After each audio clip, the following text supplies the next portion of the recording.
Et toi, tu m'aimes? Y a rien de vrai là-dedans. J'en sais rien si je te hais. Je suis prise de court. Tu débarques là. Je pensais que t'étais seule et malheureuse. Je sais pas, là, c'est confus dans ma tête. Je crois que j'étais devenue une adulte, que j'avais des rapports clairs avec moi-même, avec toi, mon enfance. Et d'un coup, je m'aperçois que c'est que chaos.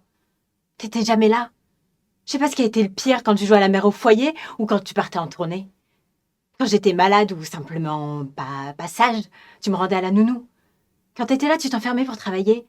Moi, je restais là derrière la porte à écouter. Et à l'heure où t'avais ta pause pour aller prendre ton café, je pouvais enfin rentrer pour voir si t'existais vraiment. T'étais toujours souriante, mais t'étais complètement absente. Moi, j'étais laide, maigre, anguleuse, avec des grands yeux de veau et pas de sourcils, des grands pieds. Je me trouvais vraiment poussante. Un jour, tu m'as dit t'aurais mieux fait d'être un garçon.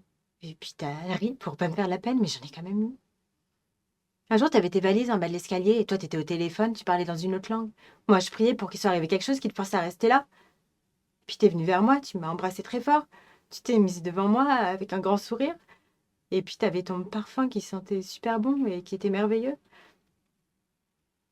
Puis en fait, t'étais déjà une étrangère très loin. Quand t'es revenue, j'avais 14 ans.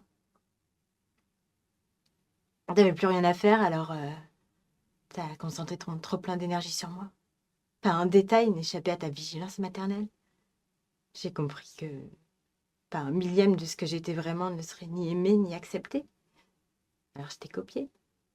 Je n'osais même plus être moi-même. Même quand j'étais toute seule, je n'osais pas.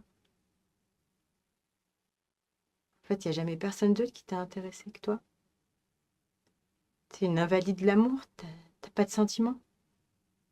C'est ça. Une fille qui souffre, c'est une mère qui triomphe. Je pensais pas que je te détestais à ce point.